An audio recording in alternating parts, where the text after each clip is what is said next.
ha habido una suerte así de impugnación a esto. Piensen ustedes que, como a lo mejor me lo han escuchado otras veces, eh, no todos los países del mundo tienen esta división, ¿ya? No le hace mucho sentido, por ejemplo, a culturas como la India, por ejemplo. Estoy hablando de la India, de país de Asia, ¿verdad? Japón, China, a nuestras civilizaciones hispanoamericanas, ¿ya? O americanas específicamente. Estoy pensando en los aztecas, los incas, ¿ya? Hablar de prehistoria, edad antigua, edad media, edad moderna, edad contemporánea, fue una clasificación hecha arbitrariamente por la historiografía occidental, ¿se dan cuenta? Y que ha llegado hasta nosotros y está instalada, ¿ya? Lo personal, ¿no es cierto? No sé que me complique, porque no me complica, digamos, porque está bastante estandarizada ya, pero deja fuera a un importante número de culturas esta división de la historia, ¿ya? Eh, no sé, pues, si consideramos, por ejemplo, cuándo termina la Edad Media en Japón, por ejemplo, ¿ya? En 1869. Ahí termina la época medieval japonesa, o sea, siglo XIX, ¿verdad? Entonces, bueno, entonces viene la contrapregunta. Entonces, ¿por qué se pasa esto? Bueno, porque justamente Chile, ¿verdad? En nuestra herencia hispana, evidentemente tenemos ese legado, ¿verdad? Y entre otras cosas, los periodos de la historia. Ahora, ¿cuándo comienza o convencionalmente los historiadores se han puesto de acuerdo, ¿verdad? Por la Edad Media, el inicio de la Edad Media. Bueno, el comienzo se sitúa convencionalmente en el año 476, con la caída del Imperio Romano de Occidente, y su fin en 1492, con el descubrimiento de América, ¿ya? O en 1453, con la caída del Imperio Bizantino, también llamado Imperio Romano de Oriente, fecha que tiene la ventaja de coincidir con la invención de la imprenta, ¿ya? Ahí, ¿verdad? Gutenberg, ¿no es cierto? El inventor alemán imprimió lo que sería la primera gran invención de, o mejor dicho, impresión de la historia, que fue la Biblia. También yo les recuerdo que la imprenta, el concepto de la imprenta nace con los chinos, pero Gutenberg lo perfeccionó, ¿verdad? Hizo lo que se llaman los tipos móviles, ¿ya? Y generó lo que es la imprenta como lo entendemos hoy día. Entre paréntesis, ese sistema se mantuvo prácticamente intacto, con algunas diferencias muy menores, hasta avanzado el siglo XX, ¿eh? Hoy día ya no se usa eso, ya pasó, ¿verdad? Fue superado. Y de hecho, ¿por qué, por ejemplo, se le llama prensa a los diarios, por ejemplo? Y eso viene de ahí, ¿ya? Porque la hoja de papel que se quería imprimir, ¿ya? Era presionada por una superficie, hacia abajo, así como por ejemplo, se muere la uva, o algo por el estilo, ¿verdad? Una prensa, ¿ya? Y después se retiraba eso y quedaba la hoja impresa, porque es como que se la apretaba contra unos moldes, ¿cierto? Y a ese aparatito se llamaba la prensa. Miren lo que es la cosa, y de ahí quedó, ¿verdad? Pues como sinónimo, ¿verdad? De medios de comunicación, la prensa escrita, la prensa televisiva, etc. Y también termina, ¿verdad? Ese mismo año con la Guerra de los 100 Años. O sea, existen tres puntos o elementos, ¿verdad? Históricos que señalan el fin de la Edad Media, ¿cierto? La invención de la imprenta, la invención o mejor dicho, la caída del Imperio Romano de Oriente o bizantino y la llegada de los europeos a América. No obstante, las fechas anteriores no han de ser tomadas como referencias fijas. Nunca ha existido una brusca ruptura en el desarrollo cultural del continente. Claro, porque, no sé, pues si pudiésemos conversar con una mujer o un hombre de aquella época y le dijéramos, fíjense que hoy día a esta hora está cambiando de época. Está terminando la Edad Media y está comenzando la Edad Moderna. La verdad es que nos mirarían bastante extraños, porque el cambio epocal es un cambio que se ve, que se percibe con el tiempo y con mucho tiempo después. Yo lo que yo le decía, por ejemplo, en qué época estamos ahora, por ejemplo. Oficialmente época contemporánea, eso es lo oficial, digamos. Pero ¿qué pasa si en el futuro eso se cambiara? ¿Afectaría nuestra vida actual? No, en absoluto. Seguiríamos viviendo, igual estaríamos en pandemia, pendiente de qué fase estamos, claro, pero el punto de vista, ¿verdad?, de la historia como proceso, como proceso histórico, como periodo de tiempo, a lo mejor después se puede reestructurar, ¿se dan cuenta? Y lo más probable, yo creo que de todas formas esta pandemia que estamos viviendo hoy día, evidentemente, a lo mejor va a significar un cambio epocal. Pero eso no lo podemos saber ahora. Eso se va a ver después cuando nosotros ya no estemos, ¿ya? Parece que el término lo empleó por primera vez el historiador Flavio Biondo de Forli, historiador italiano, en su obra Décadas de Historia desde la decadencia del Imperio Romano, ¿ya?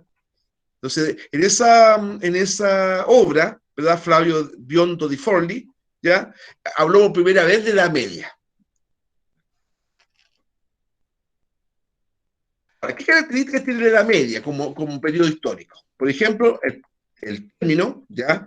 Era bastante despectivo en un comienzo, ¿eh? Como dice ahí, implicó originalmente una parálisis del progreso, considerando que la Edad Media fue un periodo de estancamiento cultural, ubicado cronológicamente entre la gloria de la antigüedad clásica y el Renacimiento. Claro, que lo que pasa es que ahí influyó negativamente, para historiadores de esa época, ¿verdad?, su admiración por los clásicos griegos y romanos. Se tenían demasiada admiración, especialmente los griegos.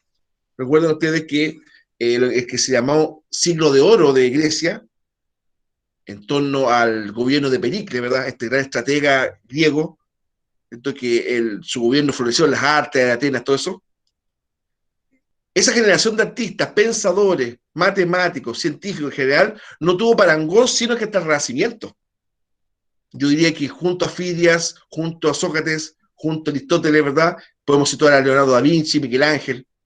O sea, de verdad, pasaron siglos y siglos hasta que no apareciera una generación de artistas tan potente como esa. El llamado hombre universal. Hombre universal. Entonces, por eso es que los historiadores, escritores del Renacimiento italiano dijeron, ya saben qué más, el periodo que se encuentra en medio de la antigüedad clásica greco-romana y nosotros, ¿verdad? Es como un periodo de retroceso, oscuro, un periodo, oye, alguien llegó a decirle basurero de la historia, ¿va? Qué injusto, porque la Edad Media tiene mucho que ofrecer, no solamente un periodo, ¿verdad?, de estancamiento entre dos periodos más grandes o mejores, pero originalmente el término Edad Media se utilizó en términos despectivos, en términos despectivos. Ahora, la investigación actual tiende, no obstante, a reconocer este periodo como uno de los más que constituyen la evolución histórica europea, con sus propios procesos críticos y de desarrollo. Claro, sin duda la Edad Media también tuvo momentos malos, oscuros. Yo diría que lo más oscuro en eso sería la cercanía con, no sé, por la persecución que se hizo de los herejes, ¿verdad? Tal vez algún momento de las cruzadas, cuando los cristianos europeos, ¿verdad?, acudieron a la llamada Tierra Santa para combatir a los árabes. Y ahí se buscaron muchas matanzas. O sea, hubo también momentos bastante tristes, pero junto a ellos otro momento bastante de desarrollo cultural. La Edad Media se divide generalmente en dos etapas, Alta Edad Media y Baja Edad Media. La Edad Media realizó una curiosa combinación entre diversidad y unidad. La diversidad fue el nacimiento de las incipientes naciones, a pesar de que no existía todavía el concepto de Estado Nacional, ya eso es posterior, ¿verdad? Pero ya, por ejemplo, en Europa, que antes había sido un imperio, ¿verdad? O dos imperios, mejor dicho, el imperio romano y el imperio germánico, ¿cierto? A partir de eso empezaron poco a poco, bastante lentamente, bastante tímidamente, empezaron a surgir los primeros países, como hoy día entendemos países, ya porque originalmente, ¿verdad?, no podemos hablar de Italia, así tal cual, o de Alemania, o de Inglaterra. Fueron reinos que empezaron a establecer, ¿verdad?, esas nacionalidades, pero la gente lo sentía español, italiano, alemán, belga, holandés, no. Ellos eran más bien, el nexo era con el feudo en el cual vivían, ¿se dan cuenta? O sea, la gente tiene una mentalidad mucho más regionalista, que es lo que podemos percibir después. Bueno, ahora, la unidad, o una determinada unidad, ¿verdad?, procedía de la religión cristiana, que se impuso en todas partes. Esta religión reconocía la distinción entre clérigos y laicos. De manera que se puede decir que señaló el nacimiento de una sociedad laica. ¿Ya? Laico, laicismo, es una persona que teniendo la religión o no, ¿ya? No está adherido o adherida a ninguna estructura de iglesia. Ninguna estructura de iglesia. Es más bien, ¿no es cierto?, una persona que su vida se rige por leyes generales de un país y no por mandamientos religiosos. Es un laico. Erróneamente muchas veces se le atribuye como alguien sin religión o algo sin religión. No, no, si eso, el laicismo no es eso. El laicismo, ¿verdad?, es que en materia de religión es neutral, digamos, que admite la presencia de las religiones, ¿verdad? Pero su vida, su objetivo, su vital, no va por el lado religioso, ¿ya? Va por otro aspecto, que es desarrollo personal, ¿no es cierto? La cultura, la educación, pero no se involucra en términos religiosos, ¿ya? En la actualidad Chile es un estado laico. Nuestro país es un estado laico. Las leyes que nos rigen, ¿verdad?, son leyes, ¿verdad?, de ese carácter. Entonces, por eso llama la atención que muchas veces, a nivel de algunos legisladores, ¿verdad?, todavía siguen, antes del interés general de la sociedad, ¿verdad?, todavía siguen, ¿no es cierto?, anteponiendo, que son legítimas en todo caso, ¿eh?, pero anteponiendo creencias religiosas propias, y que no va por el interés general. ¿Te das cuenta? Hay muchos ejemplos, porque si nombro alguno, el tema va a ser ese, pues, pero en general las leyes que emanan de nuestro poder legislativo, ¿verdad?, son fundamentalmente de carácter laico. La única obligación que tiene el poder legislativo en la actualidad es asegurar la libertad de culto, pero no otra. Por eso que en Chile no existe una iglesia oficial, por ejemplo, como existió durante mucho tiempo, y que fue la iglesia católica. Todo esto significa que la Edad Media fue el periodo en que apareció y se construyó Europa, ¿ya? Porque antes de la Edad Media, el concepto de imperio, primero romano y después germánico, primaba sobre el concepto, ¿verdad?, de países. Y aquí está bastante buena, digamos, esta línea de tiempo, que en el año cero, el nacimiento de Jesús, ¿verdad? Después comienza la Edad Media, al caer el Imperio Romano. Después, en la Alta Edad Media, se llevan a cabo invasiones bárbaras, vikingos, daneses, sarracenos, eslavos y magiares, en los siglos 9 y 10, que atacaron la frontera del territorio formado por Carlomagno. Gracias a la paz que se había perdido en el comercio, se dio la formación del feudalismo, que no vamos a ocupar un rato más, ¿ya? Tenemos esta gran división, ¿verdad? Dijimos alta edad media, después tenemos la baja edad media. Ojo, después vamos a aclarar bien el concepto de alta y baja. No quiere decir lo que a lo mejor aparentemente pueda significar, ¿ya? En la baja edad media se produjeron fundamentalmente las cruzadas, en los años 1095 y 1291. Se impulsó el desarrollo del comercio y de las ciudades, y el surgimiento de la burguesía, este grupo social, ¿verdad?, cuyo nombre hoy día como que se asocia un poco a lo estrictamente económico, al capitalismo, ya a la falta de equidad social, la clase explotadora, como le llamó Karl Marx. Pero la burguesía nace de gente trabajadora, claro, en la Edad Media, ¿ya? Lo que pasa es que el burgués, a diferencia del campesino, se dedicaba fundamentalmente a qué cosa, al comercio y a la artesanía. Versus el campesinado, ¿verdad?, que su esfuerzo era hacer producir la tierra, ¿te das cuenta? Entonces, esto amasaron gran cantidad de dinero. Y después de comerciantes, de artesanos, se transformaron en financistas, en banqueros. Y ahí se empieza la palabra burguesía a acercar a lo que hoy día entendemos por burguesía. Pero originalmente era gente de trabajo, y siempre, digamos. Bueno, un detalle, ¿eh? Por ejemplo, la palabra burguesía viene de Burgos. Burgos, eran Burgos, y tal cual. Burgos es un poblado, los Burgos, en Europa, que se construía en torno a los castillos, fundamentalmente en torno a los castillos. ¿Ya? Eso de los Burgos. Por eso que hay muchos países, no muchos países, pero muchas ciudades en Europa que termina con el sufijo burg, Hamburgo, Estraburgo, Edimburgo, Cherburgo. Me puso dentro de la canción, porque los paraguas de Cherburgo, bueno. Eh, entonces, de esos lugares, estas pequeñas ciudades o pueblos, nace la burguesía. De Burgos, perdón, nace la burguesía. Bueno, y en España hay una ciudad tal cual, pues, Burgos, que es al norte de España. Que ahí viene burguesía. ¿Ya? Este grupo social, repito, cuyo actividad inicial era el comercio y la artesanía. Después se convirtieron en grandes banqueros, por ejemplo, los burgueses. Eran financistas de la corona. Suena como extraño, ¿eh? Pero fíjense que muchos reyes en Europa, de esa época estoy hablando yo, a ellos les escaseaba el dinero. No tenían mucho dinero. Pero ¿cómo se los reyes? Claro. Y te digo, su vida de palacio, sus guerras, costaban mucho dinero. Muchísimo. Siempre las guerras son caras, muchachos. Hacer la guerra es muy caro. Equipar los ejércitos, por ejemplo, embarcarlos, llevarlo al lugar de la batalla, ese tiempo caballos, sable, etcétera, espada, la pólvora que empezó a usarse más. Todo eso es costosísimo. Por eso que en muchas guerras medievales, el caballero que, no sé, pues iba a apoyar a su señor contra otro señor feudal o contra otro rey, su armadura, todo su equipaje bélico, tenía que aportarlo él mismo.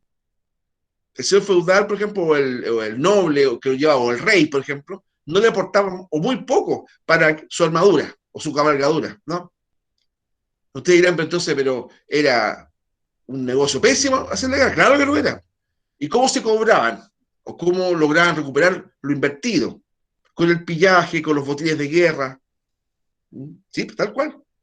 Con eso ellos recuperaban parte de lo invertido. Porque, repito, armarse en guerra en ese tiempo era muy caro. Y todavía en la actualidad, lo que pasa es que hoy día el costo del equipaje del soldado no lo paga el soldado mismo, sino que lo paga el Estado.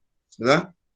Por eso es que siempre se discute de qué vale tener ejército armado hasta los dientes, ¿verdad? Con todo lo costoso que es eso, cuando perfectamente se podría confiar más bien en la diplomacia y no incurrir en gastos tan grandes. Y eso mismo aportarlo para una sociedad con más oportunidades, ¿verdad?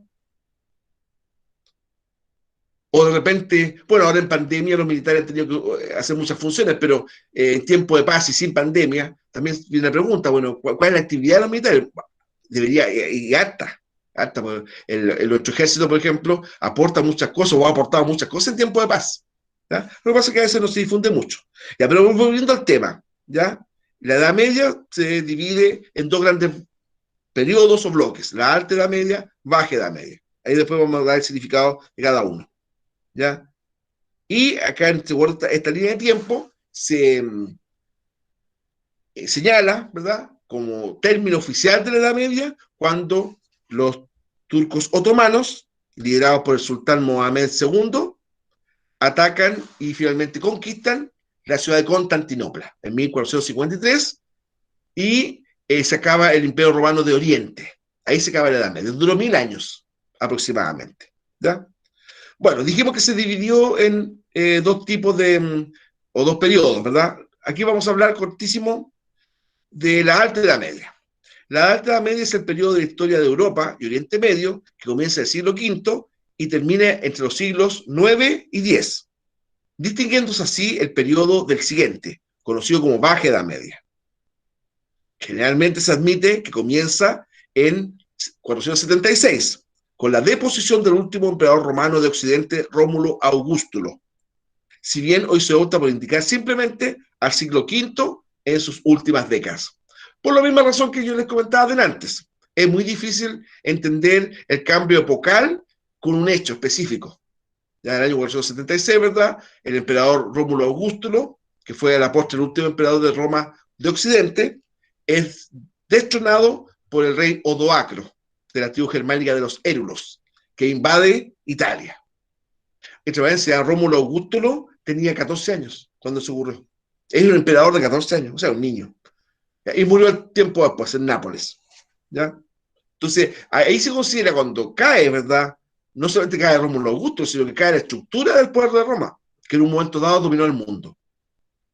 Y es reemplazado por otro sistema más atomizado tal vez, más pequeño tal vez, que es el sistema político y social de los germánicos. de los germánicos.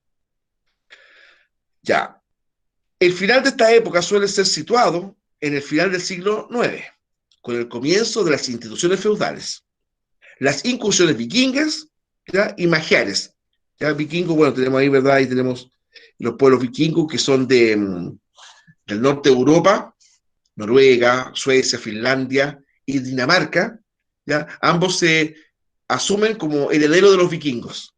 Por eso, de repente, por ejemplo, las hinchadas de estos países, el fútbol, por ejemplo, se visten a la usanza vikinga, ¿ya? Cascos rojos, cachos, etc.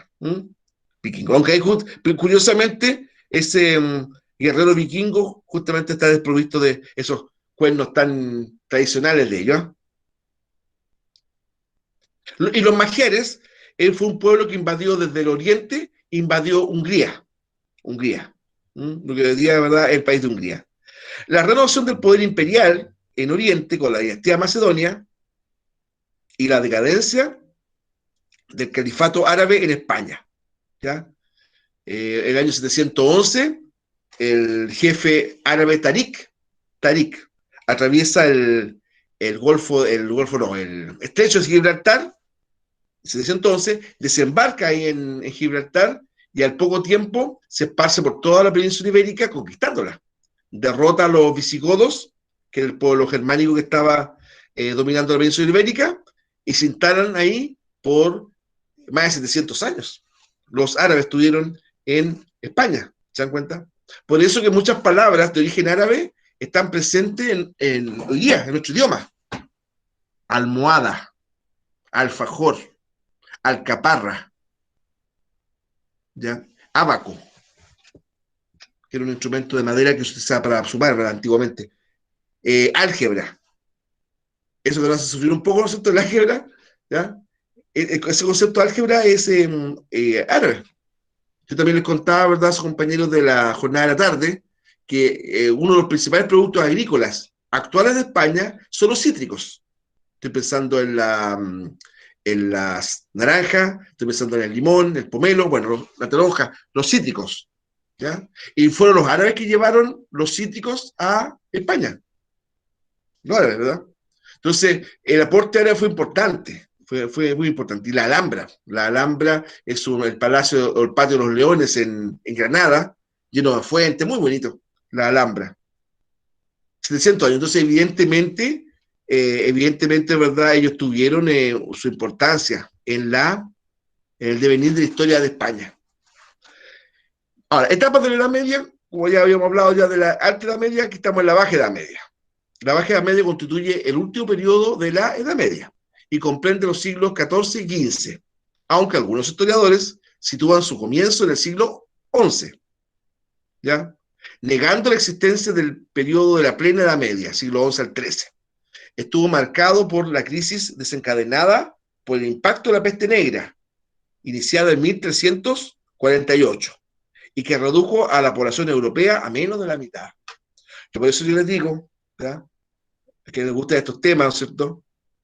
La pandemia que estamos viendo hoy día, por, a ver, lamentable que sea, porque lo es, evidentemente, pero no es primera vez en la historia de la humanidad que tenemos grandes pandemias o enfermedades infectocontagiosas muy mortíferas. Y más, a mí se me apuran un poco, yo diría que la peste negra fue mucho más que el COVID. Gente se cuenta que se enfermó, ¿verdad?, a partir de un virus que venía desde Extremo Oriente, en barcos cargueros, ¿cierto?, mercantes. Estos buques propagaron el virus. Se cuenta que en los ratones de los buques que bajaban en los puertos a tierra, y especialmente en las pulgas de los ratones, vino la infección. Y me dijeron lo que dice ahí, redujo la población europea a menos de la mitad. Fuerte, ¿eh? A menos de la mitad. Entonces, es un tema. Después, bueno, a comienzos del siglo XX existió la llamada gripe española. Ahí, bueno, como es más reciente, ¿no es cierto?, de la gripe española también se observan imágenes de gente usando jauces, gente usando mascarilla. O sea, el tema a la humanidad constantemente le han asolado pestes. Alguien llegó a decir que, por ejemplo, el VIH, SIDA, ¿ya? Es una forma de peste también de fin del siglo XX. Lo que pasa es que el VIH no fue, la propagación del mismo, ¿verdad? No es como el COVID, es más silencioso, es más como, obviamente, persona a persona, ¿te das cuenta? El COVID es más masivo. Bueno, la baja edad media es un término que a veces produce confusión, pues procede de un equívoco etimológico entre alemán y castellano. Baja no significa decadente, sino reciente, por oposición al alta edad media, que significa antigua, en alemán alt, viejo, antiguo. O sea, cuando hablamos de baja edad media, estamos hablando de fondo de edad media más reciente. Eso, solamente eso. No obstante, es cierto que de alguna perspectiva historiográfica puede verse al conjunto del periodo medieval como un ciclo de nacimiento, desarrollo, auge e inevitable caída de una civilización. Modelo interpretativo que inició Gibbon, ¿ya? Un escritor, para el Imperio Romano, donde es más obvia la oposición entre alto imperio y bajo imperio, ¿ya? Claro, por ejemplo, el Imperio Romano estoy pensando de Augusto, de Tiberio, ¿verdad? De Marco Aurelio, ese es el alto imperio, en su apogeo, de mayor poder. Y después, este Imperio Romano dividido y enfrentado entre sí, se le llamó el Bajo Imperio. Entonces, ahí sí que es más evidente cómo sale ahí la diferencia entre alto y bajo. Acá no, no es tan así. Ya hay que entenderlo como alta edad media, más atrás en el tiempo, baja edad media, más reciente en el tiempo. Ya, ahora hay un tema, o mejor dicho, más que un tema, un factor muy importante, muchachos, en la historia medieval, que prácticamente determinó a Europa en esa época, que fue el poder papal. ¿Ya? De hecho, esta imagen, ¿no es cierto? Tenemos, es una imagen medieval del Papa. Como vamos a ver acá en esta diapositiva, el Papa era un rey, se comportaba como soberano. Su poder era casi más temporal, es decir, de política contingente, más temporal que espiritual. Tenía poder espiritual, por supuesto, exactamente. El líder, ¿verdad?, religioso de la Iglesia Católica, ¿verdad? Pero él era un rey. Incluso hay papas, el principal de ellos, el que estoy pensando en este instante, el Papa Julio II, que le correspondió actuar durante el Renacimiento italiano. El Papa Julio II era un guerrero. Entonces, hoy día como que no se entendería un papa comandando una batalla, por ejemplo. Pues es imposible. El Papa Julio II, fundamentalmente. ¿Eh? Durante la Alta Edad Media, la Iglesia Católica, organizada en torno a una estructurada jerarquía, con el Papa como indiscutida cúspide, constituyó la más sofisticada institución de gobierno en Europa Occidental. El papado no solo ejerció un control directo sobre el dominio de las tierras del centro y norte de Italia, sino que también, o que además, lo tuvo sobre toda Europa, gracias a la diplomacia y a la administración de justicia, en este caso mediante el extenso sistema de tribunales eclesiásticos. ¿Ya? Entonces, claramente ahí la iglesia, ¿verdad?, tenía tierras propias. A eso se le conoce como los estados pontificios, como ahí dice, parte central y norte de Italia. Pero además de eso, el Papa era considerado como de todos los monarcas europeos, como que estaba en primera línea o en primer nivel. El Papa o los papas muchas veces coronaron a otros reyes. Carlos Magno, por ejemplo, el emperador del Imperio Franco, el emperador Carlos Magno, ¿verdad?, fue coronado justamente por un papa. Muchos años después, Napoleón Bonaparte también quiso que un papa lo coronara. Aunque igual hay una anécdota muy sabrosa que nos indica quién era Napoleón Bonaparte, su carácter. ¿Ya? Cuando el papa le iba a poner la corona, ¿no es cierto?, Napoleón Bonaparte la tomó en sus manos y se la colgó él mismo. ¿Ya? Eso fue un simbolismo. ¿Ya? Claro, él recibía del papa la corona, le daba la autoridad espiritual que correspondía, pero quiso decir con eso de que no, que él era rey, emperador, mejor dicho, fundamentalmente a partir de su propio mérito. Bueno, los miembros de la nueva orden dinástica, monástica, perdón, como los cistercienses, desecaron zonas pantanosas, ¿ya? Limpiaron bosques, otros como los franciscanos, entregados voluntariamente a la pobreza. Los franciscanos hacían un voto de pobreza bastante importante, ¿ah? Claro, los franciscanos.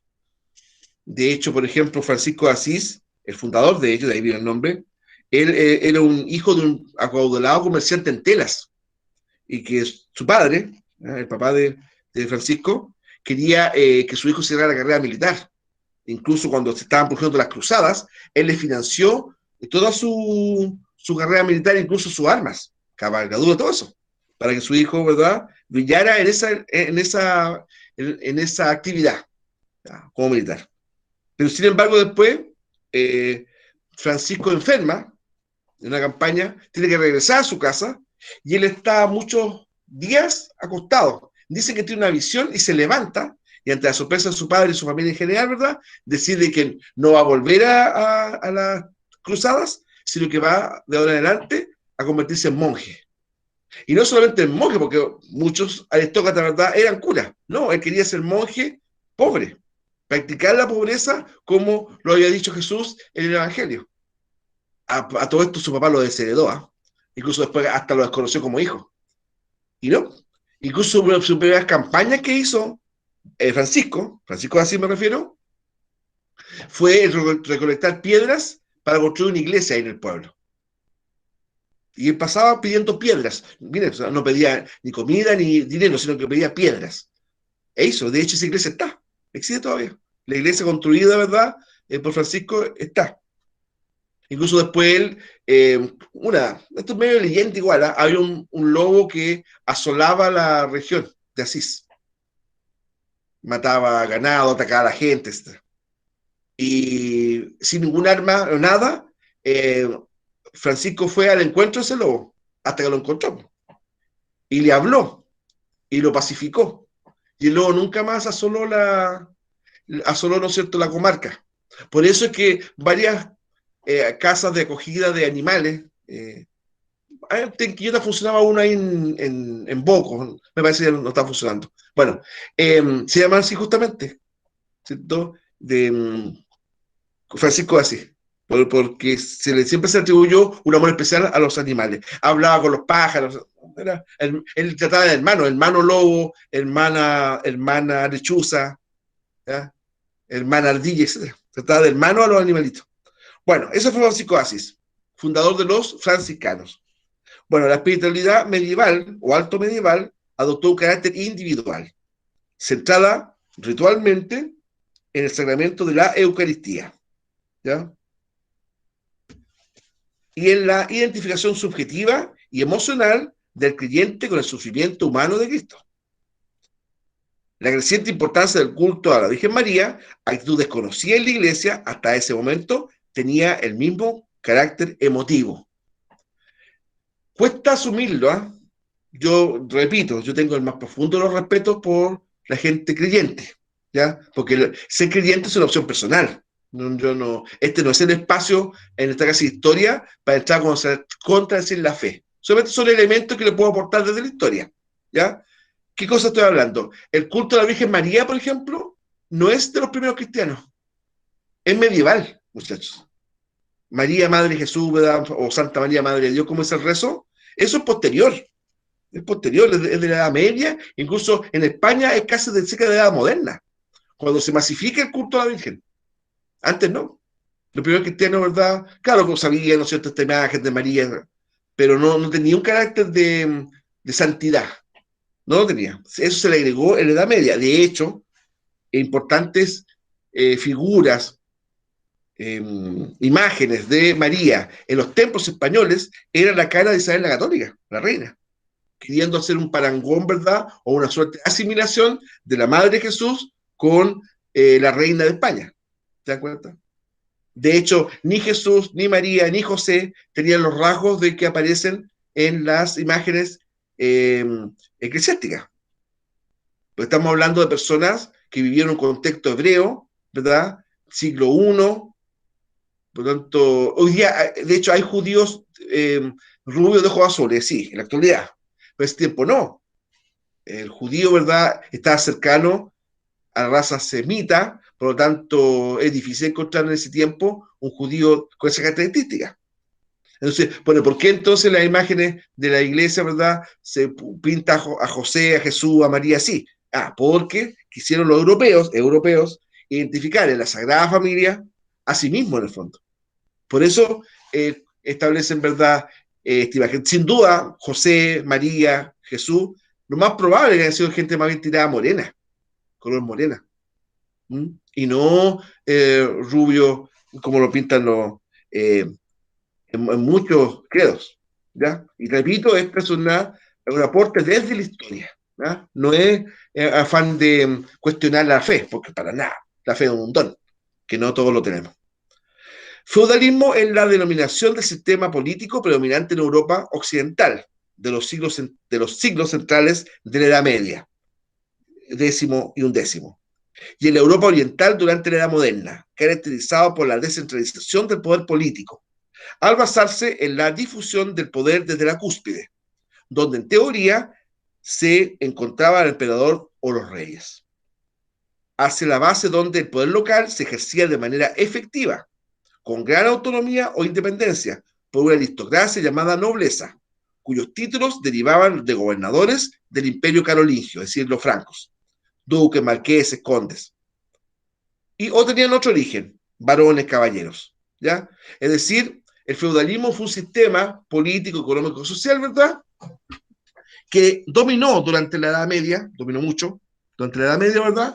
Pero, en el fondo, se basaba fundamentalmente en poder local. El señor feudal era un líder político, económico, militar, ¿verdad? Pero que ejercía de manera directa su poder en una comarca. Y a esa comarca se llama feudo. Feudo. Y ahí tenemos una imagen, ¿verdad? Tenemos un castillo, los fosos. A todo esto una cosa, que los fosos tuvieran cocodrilos, eso es algo más bien novelesco o del cine. ¿Ya? Bien complejo que un señor feudal, por rico que fuera, pudiera haber traído cocodrilos que no había en Europa hasta ahí. Lo que pasa es que en las películas, incluso imágenes de monitos animados, colocan en un castillo, ¿verdad? Con un foso con cocodrilos. La defensa era el agua misma, porque este foso era para impedir un ataque y una invasión o dificultar, ¿verdad? Un ataque o una invasión. El puente levadizo sí que existía, que justamente se levantaba cuando era atacado. Y les cuento una cosa, en gran parte de la Edad Media estos castillos nunca se usaron con motivos militares, solamente vivienda de la aristocracia, ¿ya? De la aristocracia. Puede definirse el feudalismo como un conjunto de instituciones que crean y rigen obligaciones de obediencia y servicio, principalmente militar, por parte de un hombre libre llamado vasallo, hacia un hombre también libre llamado señor. O sea, el vasallaje en el fondo era un acuerdo de compromiso individual entre el señor, que podía ser un rey, podía ser también un noble, ¿verdad? Y un vasallo, que podía ser otro noble. Claro, por ejemplo, un duque podía tener vasallos también, increíble, ¿eh? Y así, era como una cadena de compromisos personales, ¿ya?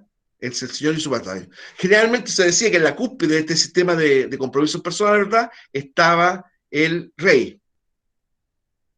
La ceremonia era bien curiosa, ¿no es cierto? Primero el vasallo se arrodillaba ante su señor, ¿verdad?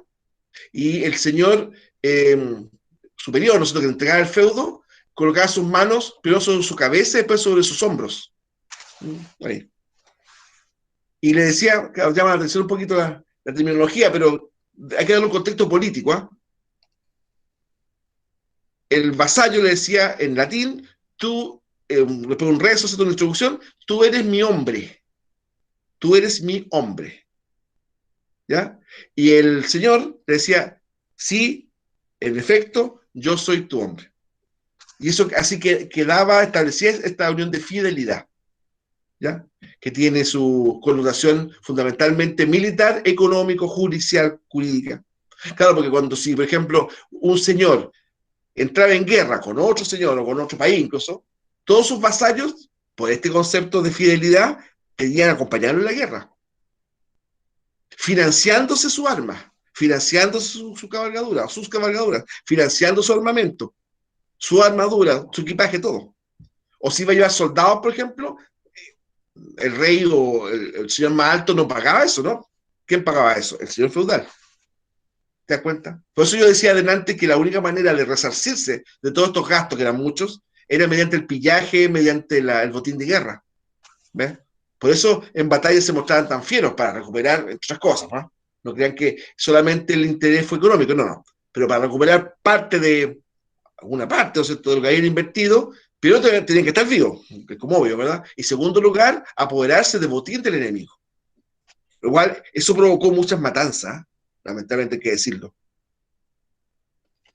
Mucha destrucción. Y además que, por ejemplo, en la lucha contra pueblos del Oriente, también una economía muy lucrativa, es decir, que generaba mucho dinero, era la venta de esclavos. Capturar prisioneros de guerra, ¿verdad? Transformarlos en esclavos y venderlos.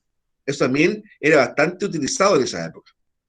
O sea, feudalismo viene de feudo. Feudo. Que era un territorio, ¿verdad? Lo muestro de nuevo, más bien rural, cuyo eje central era el castillo, ahí vivía el señor feudal, los dueños del feudo, ¿cierto? Y en torno a él, distintos grupos de personas, algunos artesanos, ¿verdad? Que se ubicaban en casas cercanas al castillo, y campesinos. Y también siervos, siervos. Como eso lo vamos a ver después, ¿ya? O al tiro, mira, justo venía la siguiente diapositiva. El rey está en la cúspide de la sociedad feudal, ¿verdad? Después venían duques, condes, altos prelados. Prelados. Cuando uno dice altos prelados, eran gente ligada a los altos cargos de la iglesia. ¿Ya? Caballeros, señores, obispos, abades. Muchos obispos de la Edad Media europea al mismo tiempo eran señores feudales, ¿sí? Cuesta también hoy día hacer esa diferenciación, porque un obispo, un cardenal, en la actualidad, ¿verdad? Bueno, su principal norte es lo espiritual, es la vida, ¿verdad? De oración, ¿no es cierto? O por último, de actividad social. En ese tiempo, ¿no? Los obispos, sobre todo aquellos que pertenecían a la nobleza europea, al mismo tiempo se le entregaban tierra y eran señores feudales. Si ustedes pueden ver, tiene dos nombres, el hechizo de Aquila o el hechizo del halcón, con Michelle Pfeiffer, pero es antiguo ya, Matthew Broderick y en un elenco. Ahí, por ejemplo, el malo de la película, digamos, era un señor feudal, pero que era obispo, ¿ya? Obispo. Se llama el hechizo del halcón o el hechizo de Aquila, con Q, Aquila, ¿ya? Bueno, Michelle Pfeiffer ahí está bastante joven. Y ahí, pues, en esa película, se ve que, repito, el señor feudal era un obispo, ¿ya? Ahora, ya he nombrado la palabra ya, los siervos, siervos, con S, ¿eh? Siervos, también llamados siervos de la gleba, siervos o siervos de la gleba, con B larga. Bueno, estos siervos o siervos de la gleba ya se les podría traducir como esclavos, pero con una diferencia. Estos siervos, con S, no podían ser vendidos, formaban parte del territorio, ¿verdad?, que estaba presente ahí. Era como decir un árbol, como decir un animal silvestre, un bosque, un manantial, un riachuelo. Los siervos de la gleba pertenecían a la tierra del feudo donde estaban situados. No tenían derecho alguno, ¿eh? En general su vida era bastante miserable. Se les permitía, ¿verdad?, aprovechar parte de lo que cultivaban, ¿verdad? Pero su función principal era servir a su señor. Y los señores feudales no tenían tanto, no eran dueños como, por ejemplo, los dueños de los esclavos, ¿verdad?, en tiempos posteriores. Estoy pensando en Brasil o en Estados Unidos, aquí mismo en Chile, digamos. No, ellos eran dueños o podían ejercer autoridad sobre el territorio del feudo y por ende sobre los siervos, pero podían venderlo, por ejemplo. No podían decir, ya, ¿saben qué más? Ando escasos recursos, ¿verdad? Voy a vender a estos siervos a otro señor. No se les concedía así. Pero igual, insisto, la pasaban bastante mal, ¿eh? Los siervos tuvieron que soportar durante siglos cualquier cantidad de abusos de los señores feudales. Uno de ellos, por ejemplo, era el derecho de prime nocte o derecho de pernada, que distintos reyes lo concedieron a sus señores feudales, ¿verdad? Y que consistía fundamentalmente en que cuando se producían o se celebraban matrimonios entre siervos, bueno, el señor feudal, si así lo estimaba, podía, ¿no es cierto?, pasar la noche nupcial con la novia, digamos, de los siervos. ¿Mm? Entonces, eso, independiente del morbo que nos podría provocar, ¿verdad? Era fundamentalmente para indicar superioridad. O sea, imagínate, o sea, yo, entonces soy dueño de todo lo que te tienes, de señor Fedor a siervo, incluso de tu mujer. Terrible, ¿eh? Y esa humillación, ¿verdad? El derecho de pernada se aplicó durante muchos años. ¿Mm? Isabel Allende, la escritora chilena, ¿sí? Ella cuenta en que su investigación se decía que incluso en el campo chileno, siglo XIX, parte del siglo XX, todavía algunos hacendados practicaban eso mismo, de hecho, pernada con sus inquilinas. Entonces suena como extraño, después de toda una evolución histórico-social, moral, ¿verdad? Sigue escuchando lo mismo, pero se da. O sea, iba más allá de lo sexual, iba también con el tema, ¿no es cierto?, de marcar un precedente. O sea, aquí todo me pertenece, todo, incluso la vida y la integridad de ustedes, me refiero a los siervos. Complicado, ¿ah? ¿Eh? El feudalismo, tal vez uno elemento más oscuro. Entonces ahí en esa lámina hay una definición esquematizada de feudalismo. Es un sistema social, político, económico y jurídico que se desarrolló en la Edad Media Europea entre los siglos IX y XIII. Siglo IX al siglo XIII. ¿Ya? Es bastante buena esta definición. Lo repito, creo que este feudalismo es un sistema social, político, económico y jurídico que se desarrolló durante la Edad Media en Europa entre los siglos IX y XIII. Entonces, esas cuatro aristas consideraba el feudalismo. Y acá otra imagen, miren los rostros de los siervos trabajando extenuados en la tierra, ¿verdad? Mientras que atrás nobles mirando con rostros hostiles, ¿verdad? Entonces, ese nivel de desigualdad, de justicia, de opresión, explica, explica por qué la Revolución Francesa, contra un régimen que permitía eso, que fue el antiguo régimen, ¿verdad?, en Francia, estalló con tanta violencia, con tanta furia. Pues si no se entendería, ¿verdad? Pero esos fueron los motivos que de alguna forma lo explican. Ya, he dicho ya varias veces las cruzadas. Aquí tenemos algunas definiciones en modo de preguntas. ¿Qué fueron las cruzadas? Fueron expediciones militares que se proponían tomar Jerusalén, recuperar para la cristiandad los lugares sagrados que habían caído en manos de los turcos. Ahí tenemos una definición de cruzada. ¿Ya? La repito, fueron expediciones militares que se proponían tomar Jerusalén y recuperar para la cristiandad los lugares sagrados que habían caído en manos de los turcos. Bueno, de hecho, por ejemplo, hasta antes de la llegada, ¿verdad?, de los turcos seljúcidas, voy a copiar el nombre, seljúcidas. Claro, porque antes los árabes, ojo, no es lo mismo árabe que turco, ¿eh? No es lo mismo.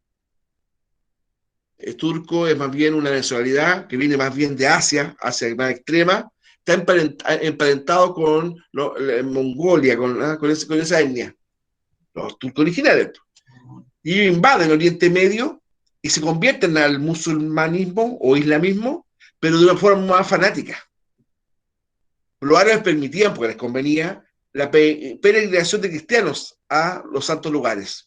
Los santos lugares son aquellos que en los cuales se cree, nació, murió y resucitó Jesús. Claro, a los árabes les convenía eso, porque generaban ciertos peajes, generaban cierto comercio. En cambio, los turcos, seljúcidas, lo escribió, ya por lo he dicho ya dos veces ya. Es una palabra un poco compleja, pero Seld con D, Seljúcidas. Turcos seljúcidas. Ya, ellos eran neoconversos. Generalmente el neoconverso es más fanático que el anterior. ¿Ya? Neoconverso, es decir, hacía poco tiempo que se habían adherido a la seljúcidas, a la fe musulmana, a la atos. Entonces ellos no toleraban la presencia de peregrinos cristianos en Jerusalén. No toleraban. Entonces, los cristianos que tenían por costumbre o mandato de fe acudir a Jerusalén, ¿verdad? No, ya no podían hacerlo, porque los turcos se lo impedían, los turcos seljúcidas. ¿Te das cuenta? Y ahí, en Europa, ¿verdad? El Papa Urbano II y también un predicador, Pedro el Ermitaño, cada uno por su cuenta en todo caso, no coordinadamente empiezan a llamar a los cristianos de Europa para que acudan al Medio Oriente, le hagan la guerra a los turcos y recuperen los santos lugares. ¿Se dan cuenta? Van a haber muchas cruzadas, pero de esas, 11, 9, etcétera, harta. Pero de esas, solamente la primera tuvo éxito. La primera. Todo el resto, ninguna. Todas fracasaron. O sea, militarmente las cruzadas fueron un fracaso, ciertamente. Fracaso. Pero hubo otras consecuencias, situaciones, ¿verdad? Que también fueron algo más positivas. Ya, ahora, ¿por qué hubo tantas cruzadas? Porque las expediciones religiosas militares se habían transformado cada vez en fuentes de poder y riqueza. Y porque la ocupación de la zona por los cristianos, ahora de vital para Europa, no era muy sólida. Estaban en minoría, rodeados por poderosos ejércitos turcos. ¿Se dan cuenta? Claro, porque los turcos pierden la primera cruzada, pero después, no, pues después no se empiezan a organizarse y en la segunda ya recuperan Tierra Santa, con el famoso sultán Saladino para los cristianos. ¿Ya? ¿Cuáles fueron las consecuencias de las cruzadas?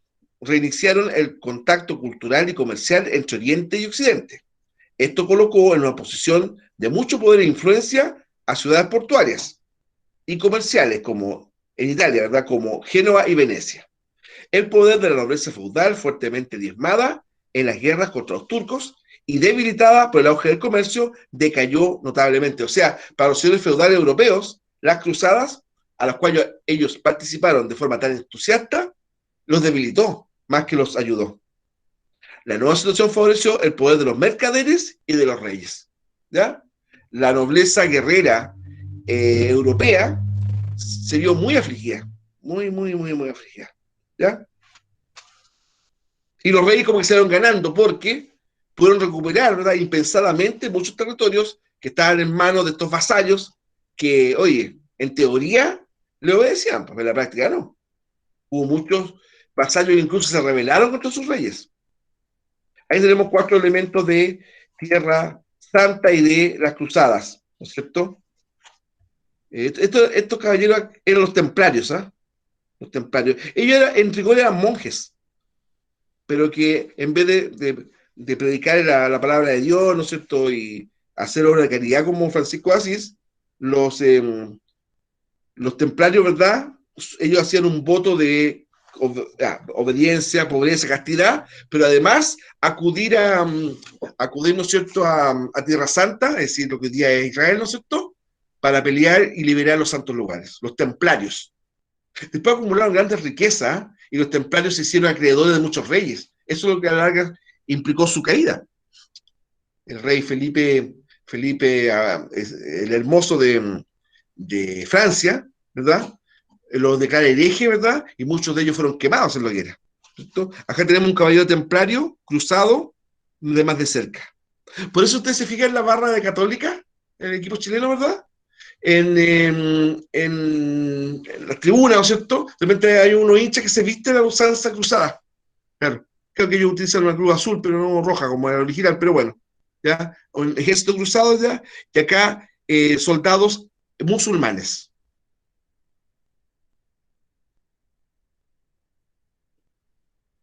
Una torre de asedio de los musulmanes contra los cristianos.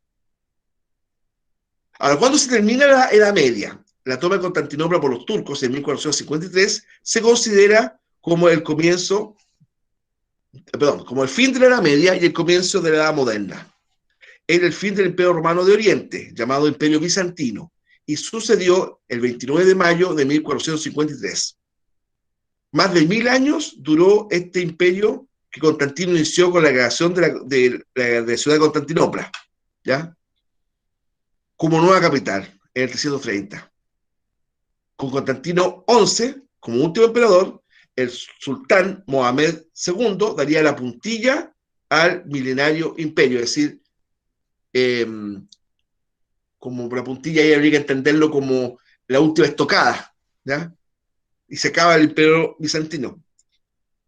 Tras 2 meses de asedio, el 29 de mayo, como ya lo dijimos, de 1453, entraba triunfal en la ciudad y realizaba el primer rezo islámico en la iglesia de Santa Sofía. Esa es la iglesia, ¿no es cierto?, que estaba ahí en Bizancio y que fue transformada en mezquita. La cruz fue derribada y se instaló una media luna. Hay que enseñar el hito del descubrimiento de América por Cristóbal Colón como fin medieval y comienzo de una nueva era. Realmente no importa mucho si fue uno u otro. En el fondo, por eso se decía que el fin de la Edad Media es en torno a los albores del siglo XVI y medievo ya pasaba a la historia, llegaba a la modernidad y el renacimiento. Para otros autores, el fin de la Edad Media coincide con la invención de la imprenta, 1440, por el alemán Johannes Gutenberg, el cual significó la difusión masiva de la idea precursora del Renacimiento y del humanismo europeo occidental. Piensen ustedes cuando los turcos caen en Constantinopla, la saquean todo eso, antes que se produjera eso, muchos sabios bizantinos tuvieron que emigrar, arrancando de una muerte segura, ¿verdad? Y van a parar a Italia. Y cuenta que esa huida de muchos científicos, filósofos, teólogos, escritores bizantinos que van a parar a Italia, ¿verdad? Ese punto de partida para el Renacimiento italiano. Y aquí tenemos, bueno, los tres iconos del fin de la Edad Media. ¿Ya? Este sería la invención de la imprenta, ¿ya? Invención de la imprenta, ¿verdad? Acá tenemos la caída de Constantinopla o Bizancio. Y la última imagen, el mal llamado descubrimiento de América. Yo prefiero hablar de encuentro de dos mundos, porque, claro, desde el punto de vista español lo descubrieron, pero la verdad es que fue la llegada de una civilización a otra, ¿ya?